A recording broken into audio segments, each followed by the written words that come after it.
Long before the glory of classical Athens or the legends of Sparta, a powerful civilization ruled the Aegean world, the Mycenaeans.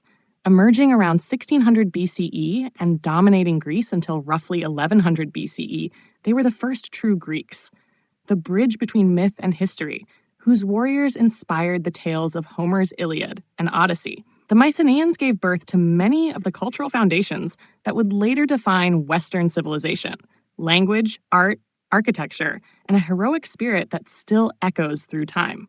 The Mycenaeans built their power upon fortified citadels that rose like stone crowns across the Greek mainland: Mycenae, Tiryns, Pylos, and Thebes.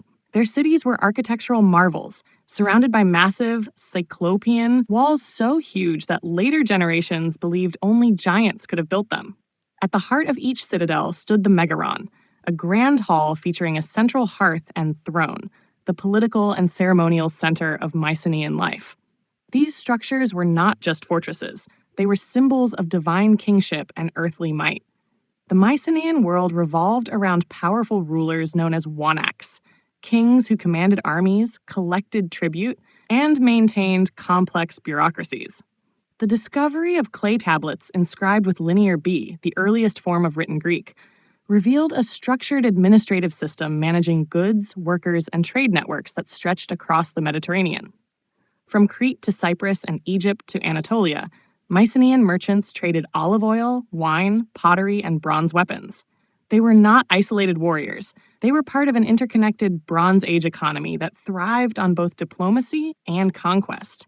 But war was at the heart of Mycenaean identity. Their armor, chariots, and bronze swords tell the story of a people who valued heroism and strength. Tombs like the Treasury of Atreus, a monumental beehive structure of perfect symmetry, were built for kings buried with gold masks, weapons, and treasures. The most famous of these, the so-called Mask of Agamemnon, discovered by Heinrich Schliemann in the 19th century, became an enduring symbol of the Mycenaean age. Whether or not it truly belonged to Homer's legendary king, it embodies the spirit of an age obsessed with glory, death, and immortality. The Mycenaeans were also heirs to the Minoans, the earlier civilization on Crete. They absorbed Minoan artistic styles and maritime skills, but infused them with their own militaristic and hierarchical ethos. Frescoes depict chariot processions, hunting scenes, and religious rituals, images of power and ceremony. Their gods, later familiar in classical Greece, began to take form here. Zeus, Poseidon, Hera, Athena, all appear in Mycenaean texts, showing that the pantheon of Olympus had its roots in this early age. Yet the Mycenaean world, like many great civilizations, fell abruptly. Around 1200 BCE, their palaces burned, trade collapsed, and population centers vanished.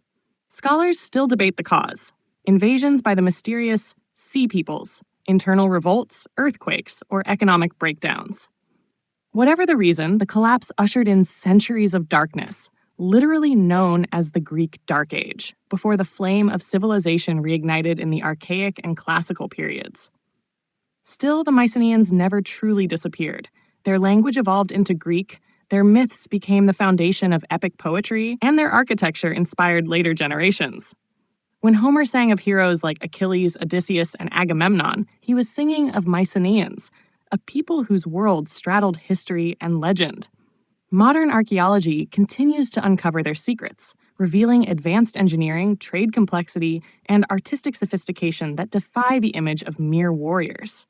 The Mycenaeans were both brutal and brilliant, a civilization that laid the groundwork for the Greek miracle to come. Their citadels may have crumbled, but their influence endures in every tale of heroism, every column of marble, every echo of the word Hellas.